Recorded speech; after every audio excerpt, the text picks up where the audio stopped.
Mild spoilers ahead, with greater spoilers deeper into the video. Huh. The bunny popped a devil trigger. Through some complex little bits of lore that, frankly, I'm only just beginning to understand, Amiya's no longer just carrying the burdens of the masses with her. She's also carrying the glorified demon sword of a Sarkaz Lord of Legend. With her arm covered in black and glowing red armor, and a wicked blade and phenomenal arts to match, Amiya's ready to burn the clouds away. But what does this mean for an aspiring doctor and her place on the team? Well, that's actually an interesting discussion. Let's see, shall we? Good evening, I'm Weasley. And in what is technically part 2 of a Spotlight double feature, we're going to be looking at the bunny who carries the wrathful cerulean flame. We're going to be looking at Amiya's guard variant. Or, guard Mia. Whatever you prefer. Here, the fighting stops.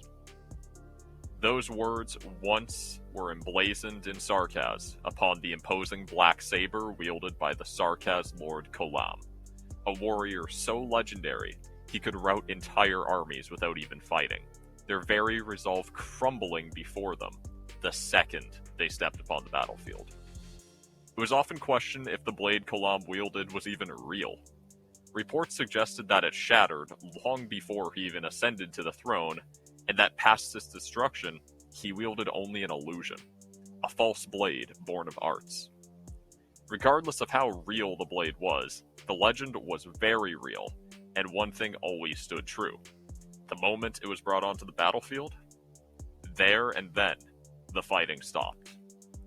And it stops here, too, with Amiya's hand clutching that very same blade. The wrathful cerulean flame has returned, and with it, Amiya seeks to carve a new path for the infected. With it, she wishes to stop the fighting, once and for all. At the end of my last Spotlight, I mentioned that there was another Amiya, and Guard Mia is exactly that. She's the second component in the so-called alter to the normal Amiya. In this new form, available after clearing JT8-2 with an E2 Amiya in your squad, Amiya sets her typical arts to the side, instead taking up arms as a 5-star arts fighter guard, offering single target arts damage on melee tiles. With one block and stats weighted to favor offense over defense, this can often be a rather difficult archetype to grade, thanks in no small part to a particular red-haired abomination. However, any arts fighter is able to do a simple job when needed. Kill things that otherwise just won't die to physical damage. Not only that, they have to do it well. As I explained, Caster Amiya is mechanically a pretty unusual but unique 5-star. Guard Mia, on the other hand, ditches the oddities of Caster Amiya while still managing to bring a lot to the table. Gone are the days of 3 skills and a rarity that has 2. Left behind are the times of, she has a talent at E1, but really only has that E2. Guard Mia is a perfectly formulaic 5-star operator. No matter how I may come across at points here, I definitely don't mean to say that Guard Mia is bad. Far from it. Guard Mia is actually pretty damn solid, and one of the best non-Surtur arts guards. Is she Surtur? No. Nobody is Surtur except for Surtur, and honestly, that's a good thing for the state of the game. Guard Mia hits the scene with small but serviceable team-wide buffs, accentuated by her talent, and another true damage source, much like her caster variation. While great stats can make an operator quite effective, something to keep in mind is the interaction with the op's talent, and Guard Mia exemplifies this perfectly. As such, I'm going to start by explaining said talent, considering it really is a core factor in the reason people use Guard Mia in this post-Surtur hellscape of balance we live in. I say that with love. With the talent Wrathful Cerulean Flame, Guard Mia grants all allied units on the battlefield plus 7% to their attack and defense stats, with this effect doubling whenever she has a skill active. Though this doesn't necessarily seem like a lot, it even drops to 4% at E1, only mattering in integrated strategies, it's still a pretty solid buff, especially when you use her skills frequently. Let's get to those skills then. The first of Gardmia's skills, Ying Xiao Fleeting Knight, is best considered to be Amiya's standard daily driver skill, provided you want to take advantage of her talent. It's a simple skill, though definitely not a bad one, offering an additional 50% attack, 60% arts dodge, while also making each of her attacks hit twice. With an SP cost of 39 and initial SP of 10, that 27-second duration actually means the skill will be up for a good portion of the time, and even a little bit more with Mastery. That being said, though, should you invest in S1 Mastery?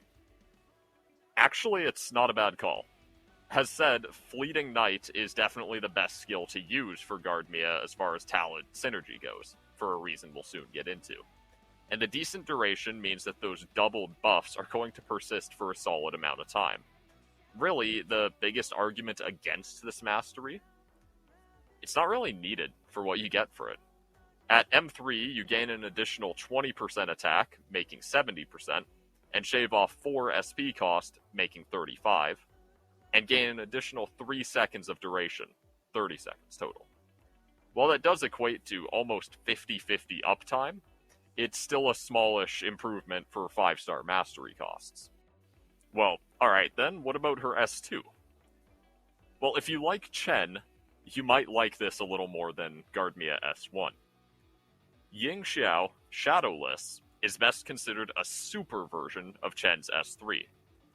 An SP cost of 20, 0 initial, with a per second charge and a 31 second duration sounds pretty appealing, but it all comes at a cost. You can only use it once per mission. Is it worth it? With the absolute mountain of effects, it might be. Try and stick with me and I'll do my best to explain. This is kind of word soup. Upon activation, Amiya will seek out the lowest HP target within her range before attacking them 10 times with 160% damage as arts, dealing double damage and true damage on the last hit. On top of that, each enemy defeated during it buffs Amiya's attack by 25% and res by 20, stacking up to 3 times. Lastly, she deals true damage for the rest of the duration afterwards. A hell of a skill, quite deserving of the one-use restriction it has. Is this hell of a skill worthy of mastery, though? If you want to, go for it. It's definitely her more unique option. But keep in mind that by using S2, you sacrifice a hefty bit of talent synergy for a lot more of an immediate benefit. M3 raises her damage from 160% to 220%, while also increasing the on-kill attack buff from 25% to 40%. This means the effective max achievable buff goes from 75% to a whopping 120% attack. On top of this all, she gains an additional 4 seconds of true damage afterwards. The thing is, if you want true damage, Caster Amiya is usually a far more reliable option, with the added benefit of attacking from range too. Still, if you've ever thought Amiya needed a flashy nuke move of a skill, yeah, look no further, this is the one. Hey, post-recording Weasley here, cutting off my past self, just to point out something in the clip here. Amiya S2's targeting can be a little odd sometimes, as you can see in the clip, where she targets everyone but Mephisto, which was not supposed to happen. However, it still worked out, and I think it's still a good demonstration of the skill, and it's a learning experience for all of us, or something. Alright, back to the video. I wasn't looking forward to this segment, because with the absolute monster of balance that is she who shall not be named within this archetype, it'll be hard for Gardmia to compare. Still, one place Gardmia definitely shines is in the synergy aspect. Though no standout synergy immediately comes to mind, her Wrathful Cerulean Flame talent ensures that she synergizes with everyone purely by existing and being deployed on the field. That's a luxury not many operators have, especially not the globally applicable extent that Amiya does. As always, most buffs would be a nice addition to Gardmia, making what is already good even better. It's really as simple as that.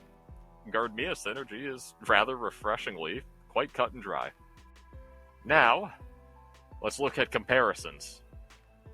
No, I'm not even going to consider comparing Gardmia to Surtur. She'll get her own video someday, and is unfortunately on a whole different level of balance and gameplay compared to every other Arts fighter. Instead, I'll be comparing her to other 5-star Arts fighters, those being Astesia and Sidoroka.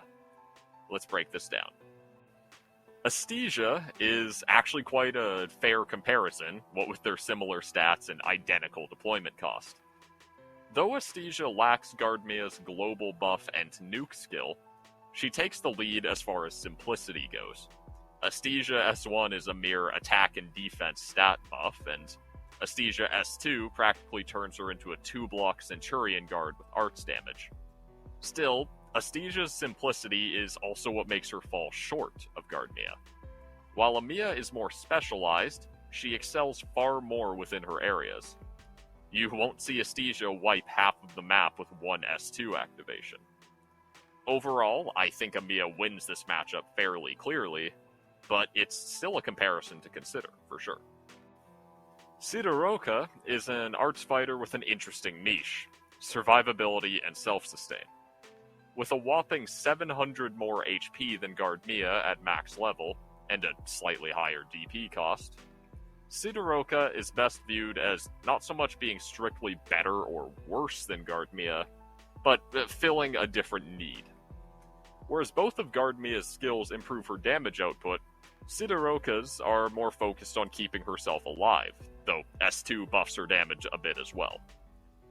This does mean that Sidoroka can shine in some more unusual situations, such as contingency contracts in which medics are banned, or IS runs, in which you just don't have a medic yet. God knows those exist. Still, all things considered, Amiya and Sidoroka aren't as straightforward of a matchup as they might seem to be, but know that Amiya outright shines in more situations than Sidoroka usually will. I guess Sidoroka has two other reasons to be considered over Amiya, though. You know what they are, and I refuse to elaborate further.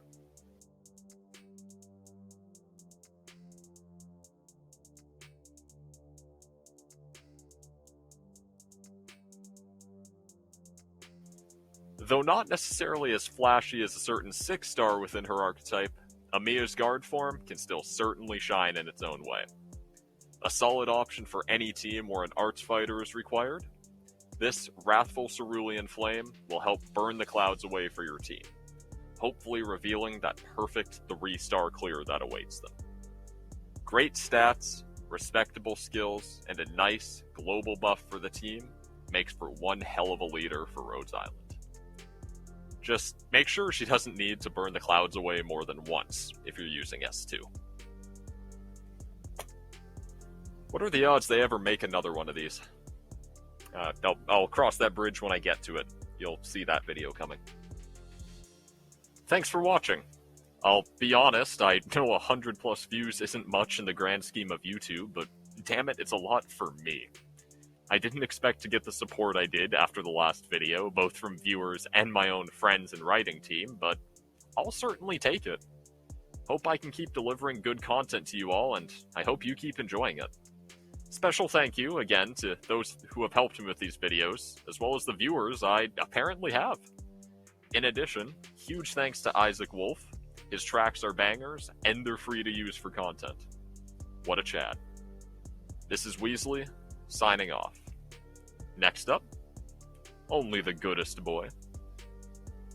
Later.